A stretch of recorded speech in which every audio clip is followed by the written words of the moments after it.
Olá, boa tarde, sejam bem-vindos ao Pode Entrar. Eu sou Camila Castro e hoje nós vamos discutir um grande assunto.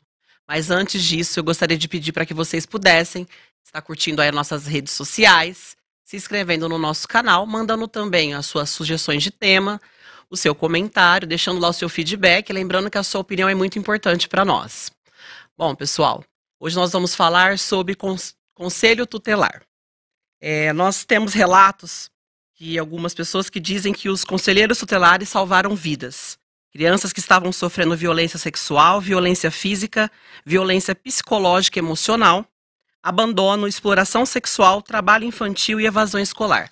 É muito comum, dentro das escolas, alguns diretores, professores, começarem a notar que aquela criança que era tão assídua, tão participativa em questão de notas, de frequência, começa a ter um desvio, começa a faltar da escola, começa a ter ausências e também não consegue mais desempenhar notas, né, dentro da escola. Para isso, toda essa participação do conselho tutelar é muito importante na vida dessas crianças. E para discutir comigo esse assunto e toda essa gestão de conselho tutelar, eu tenho aqui hoje o advogado Dr. Renato Buozzi. Doutor, muito obrigado pela sua participação e agradeço desde já ter aceito o nosso convite.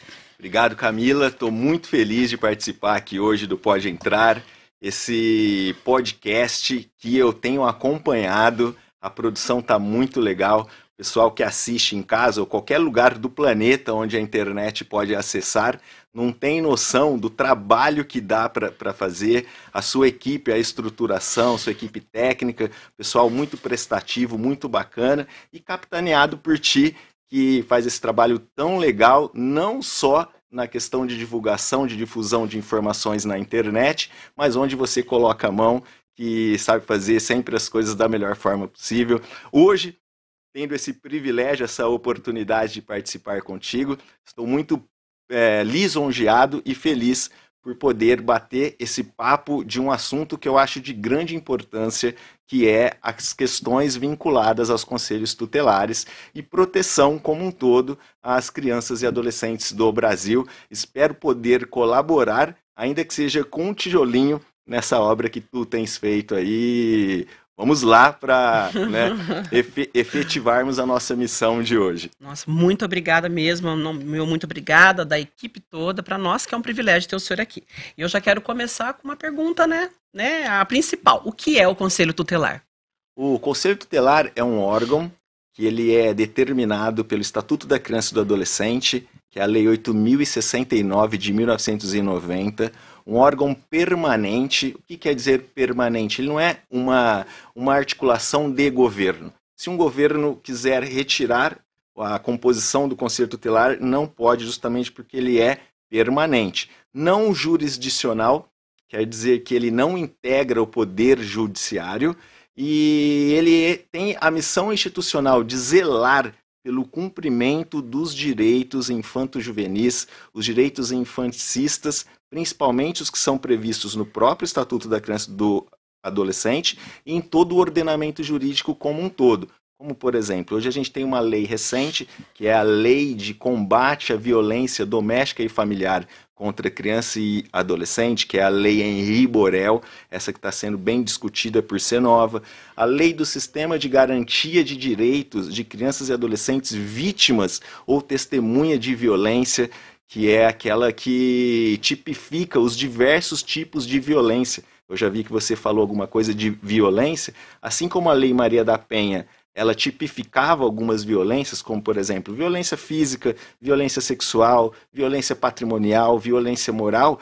A Lei do Sistema de Garantia de Direitos infanticistas ou infanto-juvenis, ela também vem para classificar esses diversos tipos de violência. E o Conselho Tutelar serve para quê?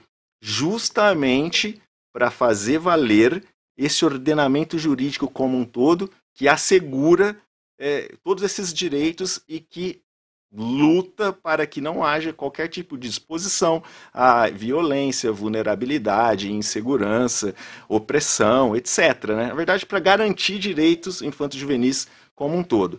A peculiaridade é de que os conselheiros tutelares, fazendo valer, efetivando a democracia participativa, eles são eleitos pela sociedade.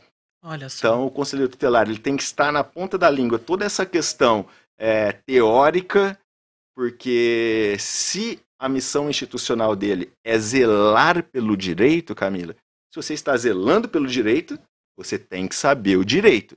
Então, a gente tem feito um trabalho muito interessante de capacitação desses membros desses conselhos tutelares, não só na região metropolitana de Ribeirão Preto, mas no estado de São Paulo e todo o Brasil, porque se você não sabe qual que é o direito, como que você vai zelar? Como que você vai fazer valer? Então tem essa peculiaridade de saber qual que é o direito para cumprir com o seu mistério institucional, e também a segunda peculiaridade é que é ser eleito. Então o conselheiro ele passa pelos pré-requisitos, né, do edital de chamamento público, que é fiscalizado pelo Conselho Municipal dos Direitos da Criança e do Adolescente, o CMDCA, e também pelo Ministério Público, e ele põe a sua campanha na rua, que vai ser em setembro, porque recentemente o ECA teve uma alteração, que o processo de seleção, o processo de escolha, no Brasil, ele é nacionalmente unificado. Quer dizer que a eleição voluntária, não é como aquela partidária, em que nós somos obrigados a estar presente na urna e escolher o seu candidato.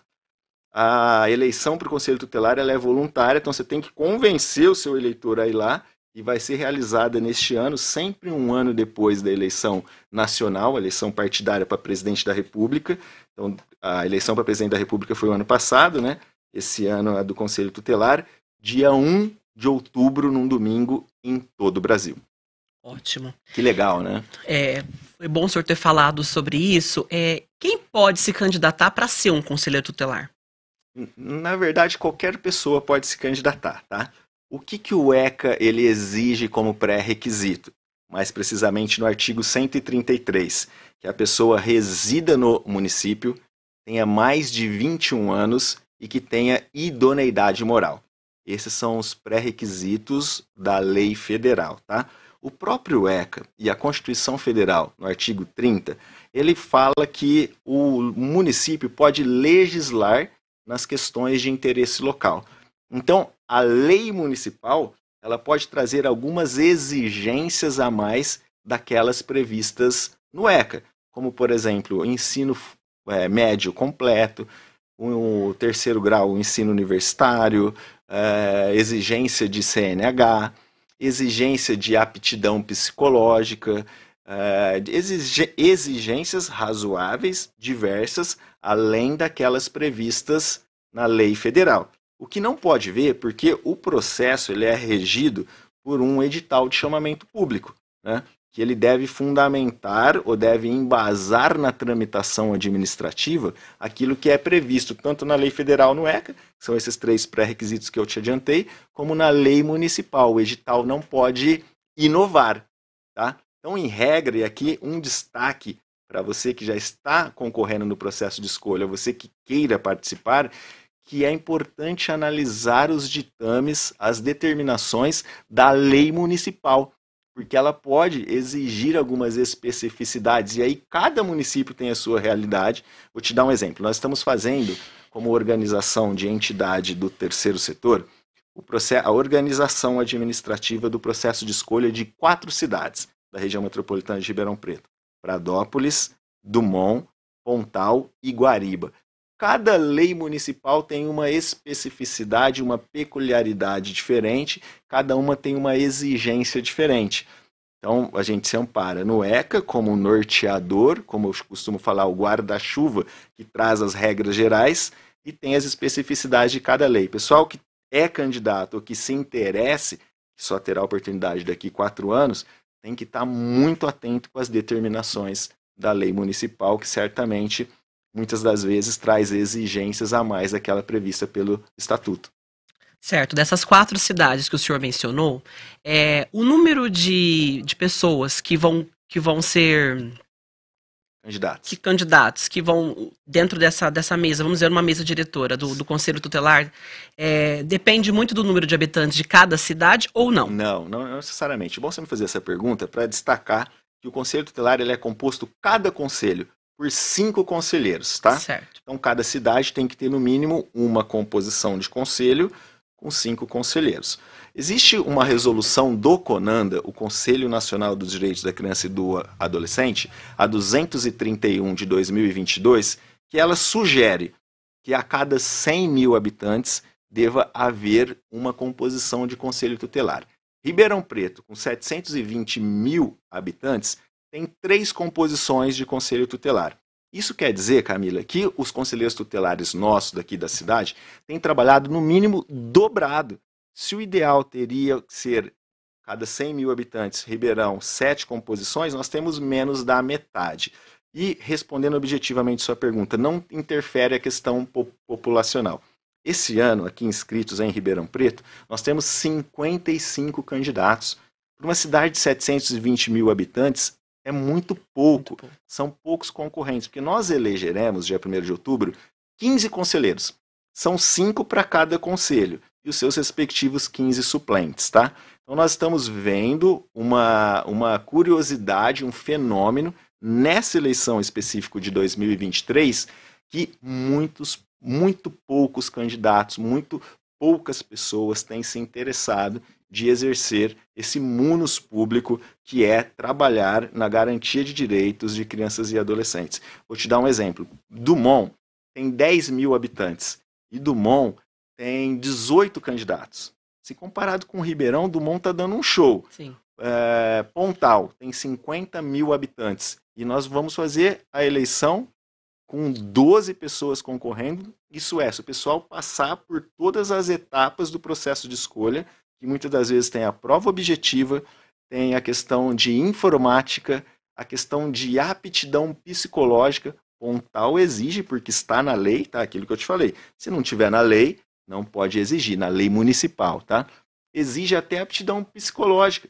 E quem que faz essa análise da aptidão psicológica? É um psicólogo, né?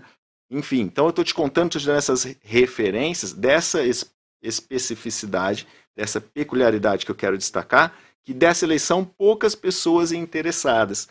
Respondendo objetivamente, o número de habitantes não tem nada a ver com a questão das eleições, né? Todas essas cidades que eu te denominei, tirando o Ribeirão, tem uma composição só. Então serão eleitos em cada uma delas 5 conselheiros tutelares. Ótimo. E essa pessoa que está lá em casa agora, está assistindo a gente, que realmente ouviu falar e se interessou pelo assunto, olha, me interessei, quero ser um conselheiro. O que ele faz? Onde ele procura? Como ele consegue aí, ainda dá tempo de se candidatar a essas vagas? Como que funciona? Não dá porque a resolução 231 de 2022 do CONANDA, que os municípios têm utilizado como referência, ela sugere que todo o procedimento ele esteja preparado 6 meses antes das eleições, que é no 1º de outubro de 2023, tá? Então, na maioria esmagadora das cidades do Brasil que seguem à risca essa resolução, elas já estão com os processos já em andamento. Então, recentemente, nós tivemos o prazo de inscrição e o processo administrativo está tramitando, tá? Eu sou entusiasta da causa infanticista, da causa infanto-juvenil. Todo esse procedimento ele é regrado, quem faz o controle social é o CMDCA, juntamente com o Ministério Público por determinação legal. Então, se você se interessa, a sugestão é que esteja próximo do Conselho Municipal dos Direitos da Criança e do Adolescente, que é também uma das possibilidades de democracia participativa. Conselho, Camila, você já sabe, né? Mas a gente não custa nada lembrar para o nosso internauta telespectador que, em regra, são todos paritários. O que é paritário? Representação do governo, da administração pública e representação da sociedade civil. Se tem 8 da sociedade civil, tem 8 do governo. Os conselhos de políticas públicas, em regra, norteiam os ditames da administração pública. Em muitas das cidades acontece o contrário. O governo instrumentaliza os conselhos de políticas públicas e eles acabam sendo órgão de chancela das determinações políticas de cima para baixo. Quando a regra, o dever ser, é o contrário. O conselho determina qual que é o norteio da política pública, né? E a administração segue aquele norteio que foi determinado pelo conselho paritário, logicamente utilizando da composição entre as duas partes, né? Mas enfim, quer participar, tem interesse, fique próximo do CMDCA, fique próximo da política infanticista, que é um bom caminho já para se familiarizar com todas essas demandas de garantia de direitos infanto-juvenis. Ótimo. A gente falando agora sobre família, a gente ainda tem, né, na cabeça de muitas pessoas, vamos dizer que as pessoas elas carregam um medo, né, de procurar o conselho tutelar.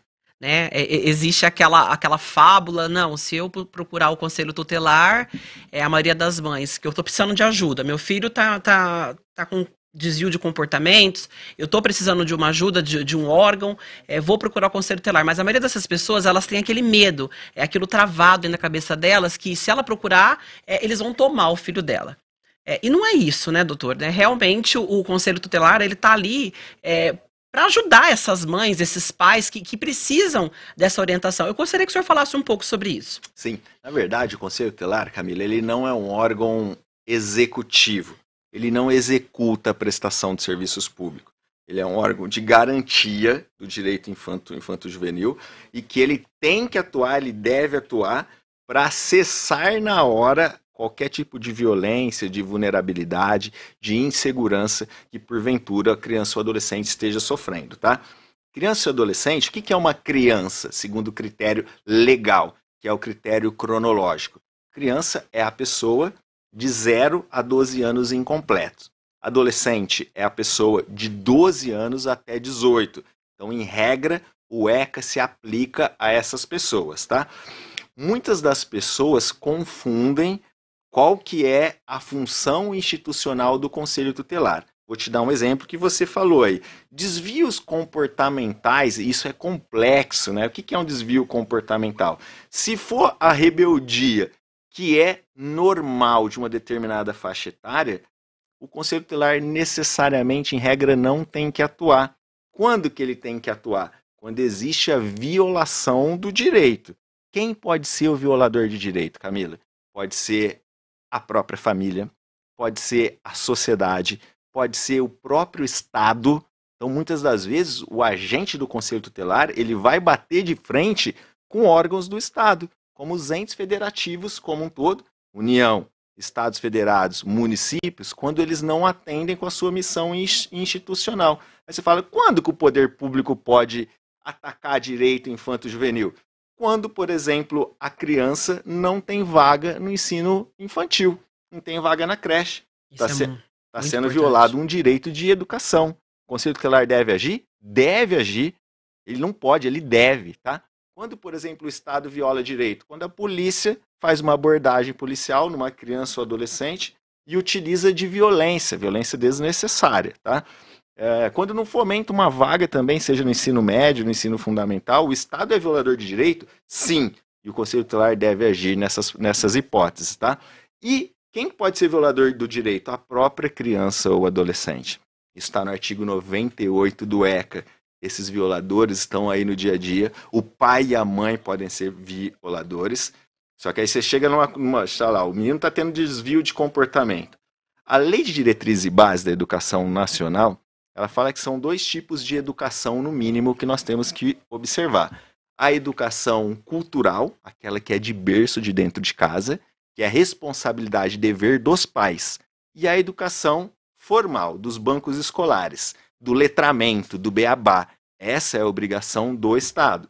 Muitos dos pais confundem que, ou passa exigindo que a educação seja responsabilidade meramente do Estado. E não é. Então, por exemplo, você falou, está tendo desvio de comportamento. O pai ou a mãe, ou o responsável, está tendo cuidado de verificar lá qual que é a motivação, o objeto. Eu já trabalhei muito, quando eu tive uma temporada, né, na Secretaria da Assistência Social daqui de Ribeirão Preto, onde eu fui chefe do departamento jurídico, trabalhei muito com violência sexual, por exemplo. A violência sexual, quando ela acontece na infância ou na adolescência, às vezes ela não deixa lastro material, lastro físico. Que antigamente o estupro era conjunção carnal, né? Antigamente, quando havia penetração. Mas você pode ter ato libidinoso, daquele qualquer um que você imaginar, que não chega à penetração. E crianças e adolescentes já foram muito vítimas disso. Hoje é considerado qualquer tipo de ato libidinoso ou conjunção carnal com violência, com agressão indevida, estupro, tá? Mas eu tô te contando, às vezes a violência sexual, ela não deixa lastro, por não ter a conjunção carnal, mas ela, lastro material que eu tô falando, mas ela deixa um regaço psicológico, emocional. A criança, quando ela é vitimada, por exemplo, por uma mulher, ela passa a ter medo daquele gênero, ela começa a ter comportamento sexualizado, ela passa a ser uma criança alegre, igual você deu exemplo, ela é uma criança alegre no dia a dia, de repente ela se fechou, ou ao contrário.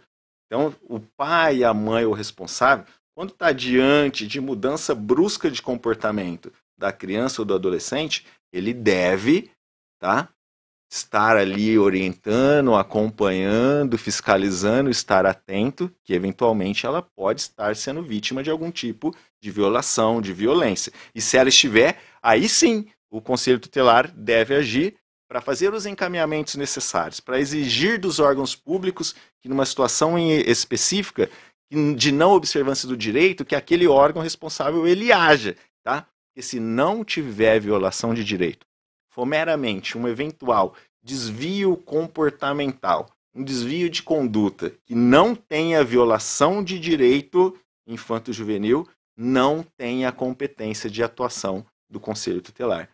Não sei se fui bem claro, Nossa, né? foi muito.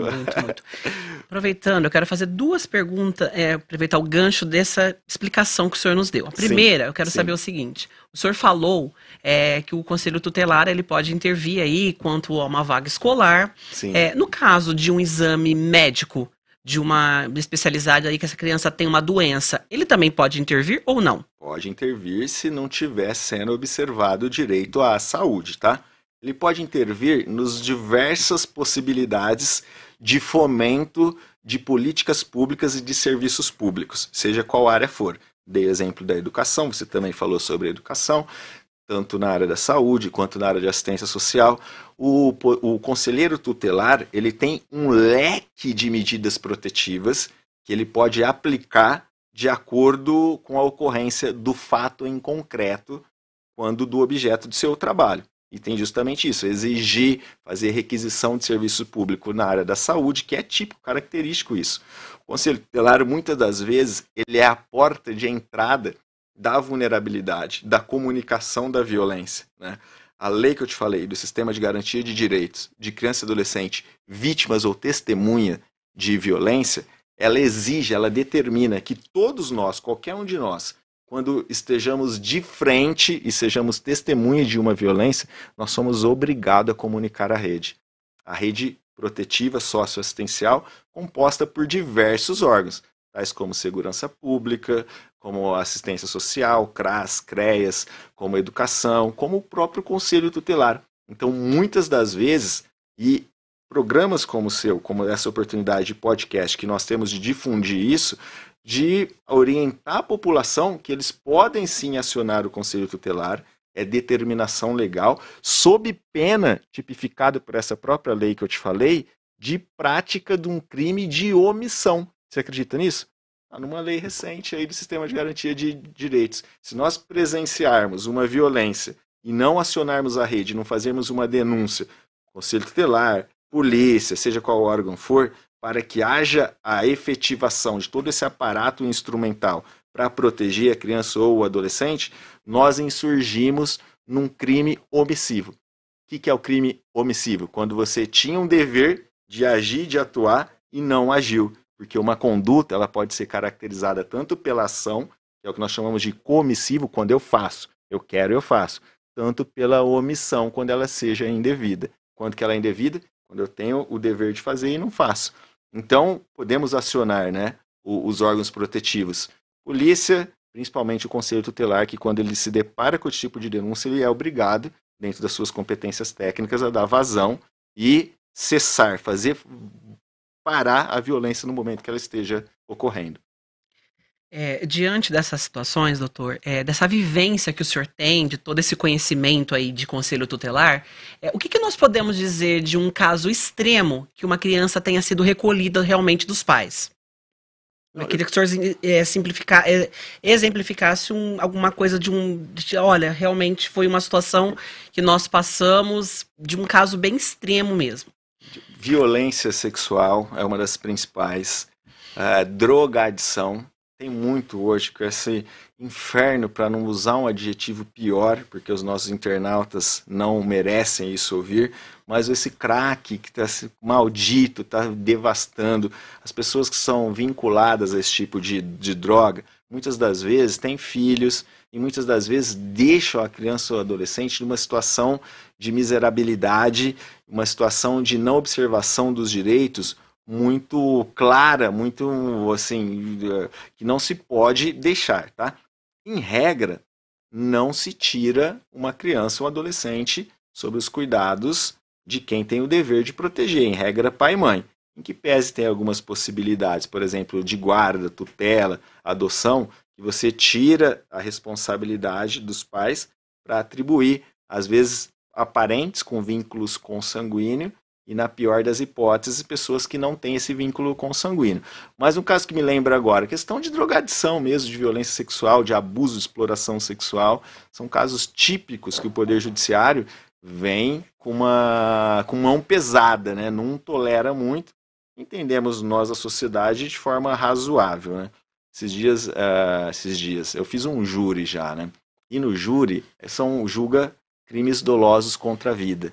E estou só fazendo uma analogia para você entender, né? Como que é uma coisa instintiva, natural. Ninguém gosta que mata, não é isso? Ser humano matar um outro ser humano, matar um próximo. Mas olha como que muda. Matei porque estuprou minha filha. Matei porque estuprou meu filho. Muda ou não muda? Não parece que dá uma... né? Então, o crime sexual, ele é asco, ele é abjeto, ele é uma coisa que nós, por instinto, a gente não concorda muito, a sociedade não tolera. Então é um bom exemplo de que, às vezes, no direito infanto-juvenil, a gente vigora, né, o princípio do melhor interesse, da proteção integral. O que é o melhor interesse? Nós analisarmos de forma genérica, tá? Às vezes a criança quer ficar com o pai, mas o pai é o violador de direito. Não ficará com o pai, se ele for o abusador ou o violador, por conta do princípio do melhor interesse da criança, que ele deve ficar numa condição que gere a proteção integral, a prioridade absoluta nos atendimentos, e assim vai.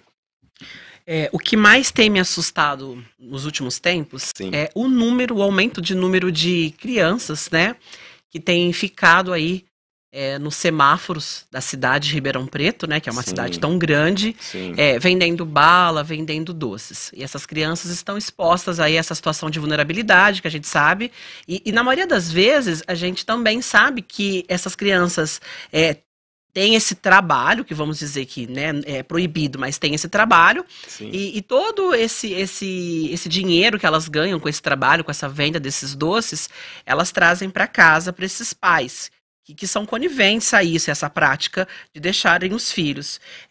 Caso qualquer pessoa que possa estar passando por um semáforo e vendo esse tipo de situação, ela pode estar fazendo algum tipo de denúncia, doutor? Sim, pode e deve. Aqui em Ribeirão nós temos o telefone 161, que é o telefone da assistência social. Tem também o Disque 100, tá? O que a legislação ela prevê quanto ao direito infanto-juvenil referente ao trabalho?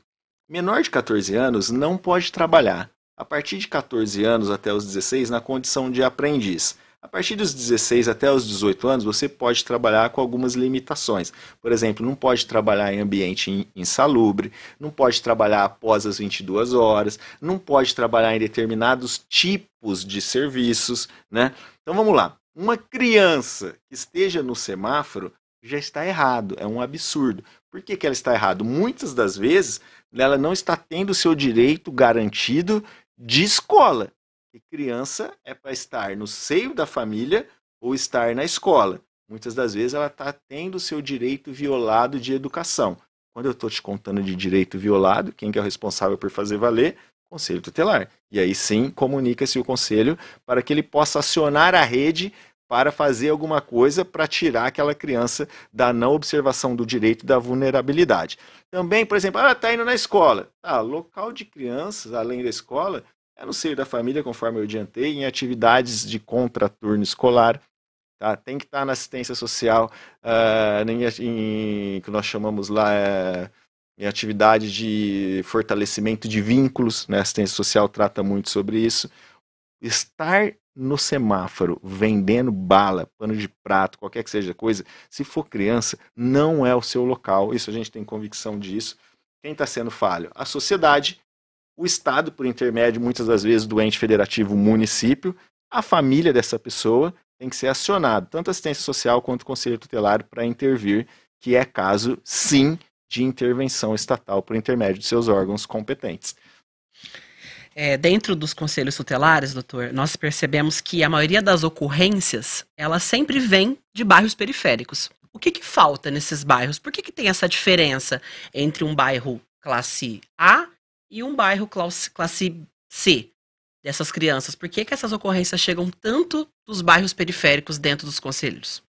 Na verdade, Camila, eu penso que falta um pouquinho de educação ou a qualidade do ensino que é fomentado, que é ministrado às classes sociais mais abastadas, ela é diferente da qualidade que ocorre nas classes sociais menos abastadas. Falta educação, sim, nas classes menos abastadas, tá? Isso é notório. Falta a presença do poder público, tá?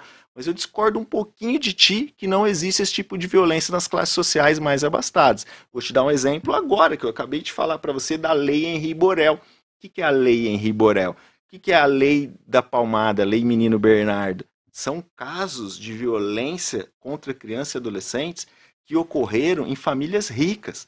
O caso do Henri Borel, lá do vereador Jairinho, do Rio de Janeiro, família rica, abastada. É que, na verdade, por impressão pessoal e tentando até dar uma justificativa nesse seu encaminhamento, nessa sua afirmativa, que os casos de violência que ocorrem nas classes sociais mais abastadas, eles são mais abafados. Não se tem muito a comunicação ou exposição perante a rede socioassistencial, a rede protetiva. E quando tem, são esses infortúnios que a gente vê, conforme eu já denominei lá. O caso da Isabela Nardoni, do menino Bernardo, que gerou a Lei da Palmada, do menino Henri Borel, que gerou essa lei de combate à violência doméstica e familiar contra criança e adolescente.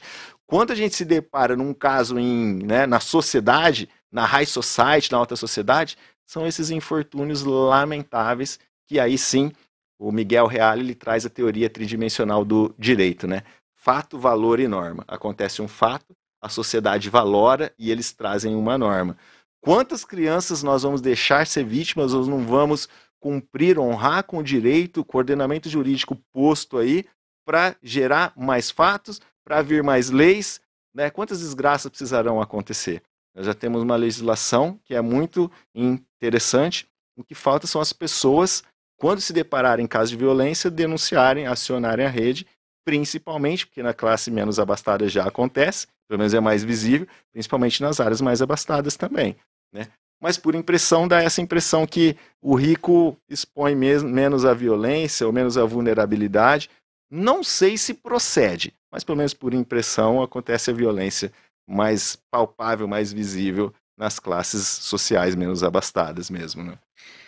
Nós vimos que de uns anos para cá, a Prefeitura de Ribeirão, ela parou. A gente tinha na cidade muitos núcleos de assistência da criança e adolescente, né? Aqueles núcleos que a criança, se ela estudava de manhã, durante o período da tarde ela ficava no núcleo, ela tinha atividades esportivas, ela tinha ali todo tipo de recreação, artesanato, alguns núcleos ofereciam até datilografia, sistema de informática para essas crianças, e a prefeitura tirou, né? Parou com a maioria desses núcleos, pelo menos de grande parte dos bairros que eu tive essa consultoria, todos os bairros principalmente pararam com isso. Você não acha que a prefeitura realmente, falando aí de políticas públicas, não tinha que criar algum sistema de voltar com esses núcleos, ou de uma gestão realmente que pudesse fazer valer a ocupação dessas crianças, desses adolescentes, para que eles pudessem estarem menos expostos a tais violências das quais nós já falamos aqui? Sim, eu lamento essa afirmativa sua. Eu penso que se a prefeitura ela não está tomando conta da sua população, e principalmente de crianças e adolescentes, alguém está cuidando. Se não está cuidando, está aos cuidados aí do crime organizado, de estar no semáforo, como você adiantou, de vender bala, de vender pano de prato, etc. Eu costumo falar que, e aí eu quero destacar uma participação do terceiro setor, que eu percebo que, por intermédio das entidades socioassistenciais das mais diversas áreas, lazer, saúde, educação, assistência social de Ribeirão Preto tem feito. Eu sempre tenho uma máxima, né? O terceiro setor é destaque onde o poder público está ausente.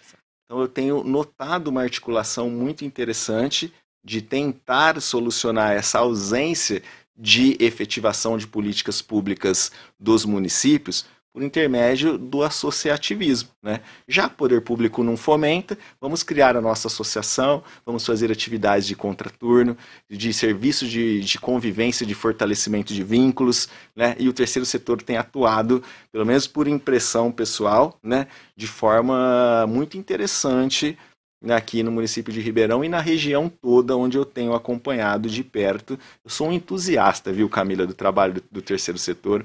Eu penso que o associativismo, ele pode fazer a diferença. Se o poder público não está fazendo, o associativismo, ele é destaque. Quando o poder público se alia ao terceiro setor e ao associativismo, todos nós ganhamos. A política, o sistema, a rede como um todo sai ganhando. E, com certeza, nossas crianças e adolescentes saem ganhando. Eu lamento esse dado seu, essa percepção, né? Eu costumo falar que eu sou de Ribeirão, mas que em casa de ferreiro o espeto é de pau, né? Eu trabalho bastante na região, aí somos mais valorizados na região do que na cidade de Ribeirão, mas faz parte, isso, né? Ninguém falou que o nosso trabalho na garantia dos direitos seria fácil, não é fácil. E nós enfrentamos aí diversos leões para cumprir com essa missão institucional de ser um entusiasta da causa, de ser um batalhador para que esse ordenamento jurídico não seja romance legal, que se faça valer tudo que é previsto na legislação. Esse é o trabalho que a gente faz, né? E imagina se tivesse um poder público atuante presente, ia ser muito melhor, ia ser muito mais conveniente e legal. Ótimo. Gostaria que o senhor falasse também sobre toda essa atuação que o senhor tem feito aí nas cidades, nas regiões, nas cidades, principalmente nessas 4 que o senhor pontuou para nós desde o início, mas também de tudo isso aí que você tem abrangido, trazido, né? Porque a importância, eu gostei do senhor ressaltar, a importância, pessoal, do terceiro setor. Quando o doutor Renato fala aqui que realmente o poder público ele tem esse déficit, né, dentro de tudo aquilo que acontece, de melhorias para uma população, então olha a importância do terceiro setor. Eles realmente vêm, vamos dizer, para suprir, né, tudo aquilo que nós não temos aí como resposta, como solução ou como melhorias aí do poder público. Camila, muito obrigado pela sua pergunta, a oportunidade que eu tenho que a gente não tem toda hora. Então eu agradeço pela gentileza e por poder destacar o trabalho que nós fazemos, não só em Ribeirão Preto, como em toda a região metropolitana da nossa cidade, tá? Eu sou assessor jurídico, consultor de um consórcio de entidades do terceiro setor. Nós fundamos em 2017 o coletivo E-Solidariedade, E de e-commerce, de e-social, de e-doc, de uma solidariedade moderna, de uma solidariedade contemporânea. Fizemos esse consórcio para quê? Para otimizar, cotizar e economizar atividades meio. Por exemplo, o que é atividade meio? Não precisa ter um advogado para cada uma das 9 entidades. Eu sou advogado e dou assessoria e consultoria jurídica para as 9 entidades. Contador é a mesma coisa, contabilidade, regularização de documentos perante os cartórios cartórios de registros públicos, perante os conselhos de políticas públicas, gerenciamento de frota de veículos, manutenção predial, tudo que é atividade meio que é em comum entre todas, a gente cotiza e economiza, tá? Isso foi fundado em 2017. Nós começamos, então, da assessoria para outras entidades, que pela Lei 13.019 é chamada de OSC. Então, o termo mais correto, politicamente correto, é Organização da Sociedade Civil. Tá? E também para administrações públicas, com fundamento nessa mesma lei, 13.019 de 2014, que é o marco regulatório das organizações da sociedade civil. Hoje nós estamos presentes com 40 parcerias em 11 cidades da região metropolitana de Ribeirão Preto, o que demonstra a credibilidade que as administrações, né, acreditam no nosso trabalho. Mais de 300 colaboradores contratados, mais de 5 mil usuários de serviços públicos atendidos diretamente. Então, nós ajudamos muitas pessoas. Não quero tomar muito seu tempo, mas só para dar um exemplo, Sim, nós temos algumas parcerias exitosas que estão acontecendo neste momento na nossa cidade e na região, tá? Projeto de educação inclusiva no município de Pradópolis, por exemplo. Tem a professora, que é a autoridade dentro da sala de aula, e tem um adolescente ou uma criança com deficiência, com autismo. Então, nós contratamos naquele município 120 pedagogas, com 80% delas com pós-graduação em educação especial. Eu dou um exemplo de referência, que Ribeirão Preto, que é a cidade mais rica e mais populosa da região metropolitana, esse serviço aqui, quando ele é prestado por técnicos de ensino médio. Não desmerecendo quem é técnico de ensino médio, mas uma cidade rica pode fazer mais, assim como Pradópolis faz. Nós contratamos agora mais 10 psicólogas para trabalhar a questão de conflitos na rede municipal de Pradópolis. Município de Pontal, nós temos 10 parcerias em andamento agora, que vai desde zeladoria, limpeza pública, serviço de abordagem social, serviço de acolhimento institucional de criança e adolescente, execução de medida socioeducativa em meio aberto, cadastro único, criança feliz, enfim, uma série de parcerias em andamento, todas exitosas, estão funcionando desde 2019, o que demonstra que o município escolheu isso. E para finalizar, outro exemplo é a execução do Bom Prato 2 no HC aqui de Ribeirão Preto. Muito importante. Que lá é um projeto de justiça social, de uma alimentação saudável, de segurança alimentar, que é uma parceria trilateral, Camila. Governo do Estado de São Paulo, Prefeitura de Ribeirão Preto e o Instituto Protagonismo. Lá nós temos mais de 20 colaboradores empregados, 1.700 refeições fornecidas por dia. Só um equipamento a gente atende 1.700 pessoas por dia. São 400 cafés da manhã e 1.300 almoços a um custo subsidiado e especial para que ninguém fique privado. Precisa melhorar? Precisa. Não está às mil maravilhas. Mas a luta que vem desde 2012, eu lembro que eu trabalhava na administração da Darcy Vera, e nós lá colocávamos a camiseta, queremos Bom Prato no HC, isso desde 2012, o ano passado foi inaugurado, e é também um exemplo de parceria na execução da prestação de serviço exitosa, né? Quando o poder público quer trabalhar, esse é um exemplo, quando o poder público quer fazer e se alia ao terceiro setor, todo sai ganhando, a coisa vai. Então, o terceiro setor ele é a tendência de parceria nas administrações modernas, gera economicidade, gera um controle social criterioso, tá? E gera a oportunidade do poder público contratar um serviço de eficiência e dentro do prazo que ele quer. Não deu certo? Manda embora, entendeu? Ótimo. Bom, eu quero abrir o espaço agora, acho que a gente tem pergunta, né, do pessoal que está nos ouvindo, os nossos ouvintes. Tem pergunta aí, Rafa? Tem sim, acho que chama Débora. Débora Oliveira mandou uma perguntinha, eu vou jogar aí na tela.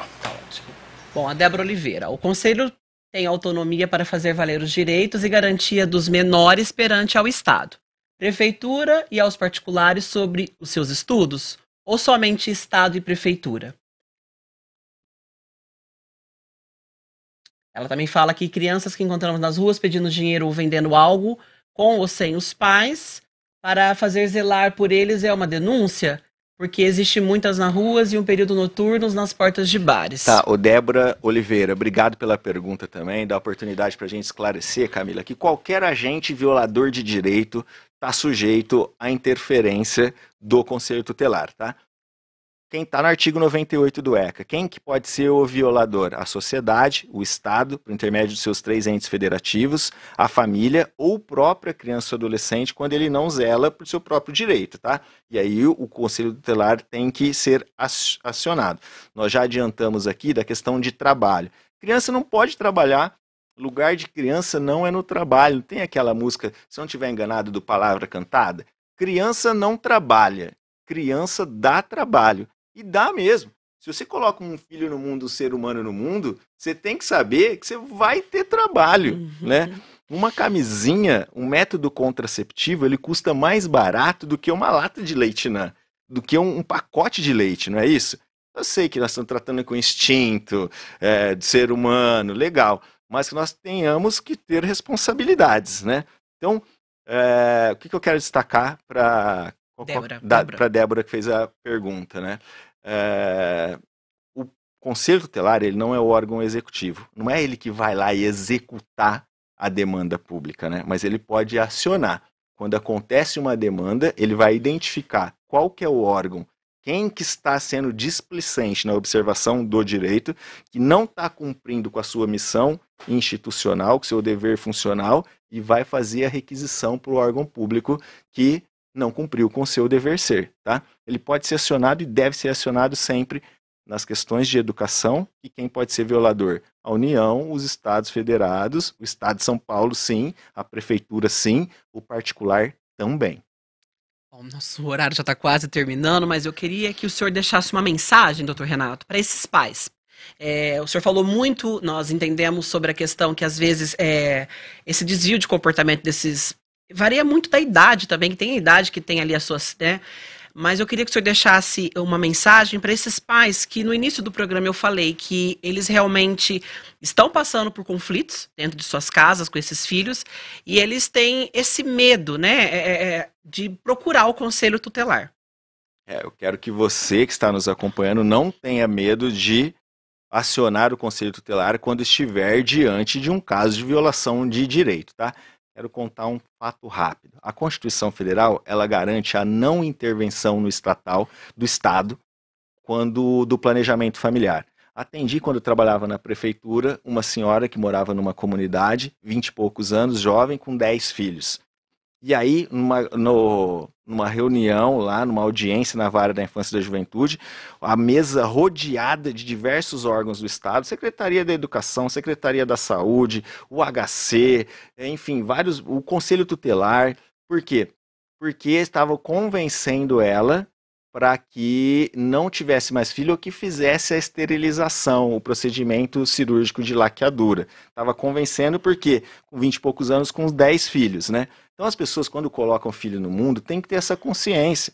O Estado não vai intervir. Mas você acha que uma pessoa com 10 filhos, que mora numa comunidade, tem condição de garantir todo esse arcabouço jurídico, esse aparato que a coordenamento exige e assegura? Não tem. Então, quando você quer ser pai, você quer ser mãe, e eu dei exemplo aqui, Camila, da questão educacional lá da LDB. A primeira educação é a educação cultural, a educação de referência, a educação de berço. Você quer ser uma boa referência para o eventual filho? Tá? Você quer ser uma boa referência ou você quer ser uma referência qualquer? Para que a pessoa seja um qualquer na vida, né? Então que as pessoas quer ter filho, que é legítimo, que é natural, que muitas pessoas querem, muitas pessoas têm essa vontade, muitas pessoas não. Então, mas que tenham consciência disso, tá? E que nós tenhamos, por exemplo, com programas como o seu, nesse podcast Pode Entrar, tenhamos canais e oportunidades de fazer a divulgação, porque eu gosto de falar, tá? Se nós não sabemos que nós temos o direito, como que nós vamos efetivá-lo? Como que nós vamos fazer valer esse direito? Só por intermédio da cognição, da difusão. E o Pode Entrar está fazendo hoje, e não só hoje, daqui para trás muito, e daqui para frente eu tenho certeza, com convidados especiais que você já está programando e já me adiantou que virão, fazendo esse trabalho de difusão de conhecimento e que as pessoas tenham mais consciência. Não coloque filho no mundo se não tiver uma estruturação plausível, condizente para zelar por todos esses direitos que o ordenamento jurídico prevê. Bom, pessoal, de tudo aquilo que nós falamos aqui, eu acredito que vocês também tenham o principal, que vocês possam entender que por mais que é um dever facultativo, né, que não seja um dever obrigatório, como as eleições partidárias, mas a importância de no dia 1º de outubro de 2023, vocês poderem estar aí. Nós vamos ter 55 candidatos, como o doutor já nos pontuou, então a importância de vocês estarem indo votar. escolher aí os nossos conselheiros que vão aí cuidar das nossas crianças, adolescentes, diante de todas esses déficits, dessas mazelas que nós apresentamos aqui, que todos os dias, pessoal, não é uma coisa que aconteceu, todos os dias acontece. Nós estamos aqui agora e tem situações sendo acometidas por aí afora. Então, a importância desse voto. Então, dia 1º de outubro, não se esqueçam. E quero deixar também o telefone 161, né, para que você que tem aí qualquer tipo de denúncia, você que precise de ajuda, você possa estar ligando e pedindo ajuda por esses canais. Quero agradecer a você que ficou conosco até agora, agradecer a sua participação. Quero já adiantar para vocês, semana que vem nós vamos falar sobre um tema também muito importante, a adoção. Você que tem as suas perguntas, sugestões, pode estar mandando para nós. E qualquer tipo de perguntas que vocês ainda tenham sobre esse assunto que nós tratamos aqui hoje, conselho tutelar, as nossas redes sociais estão abertas para que você possa nos mandar, nós vamos encaminhar ao doutor e vamos aí trazer as respostas que vocês tanto querem. Meu muito obrigada e fiquem com Deus.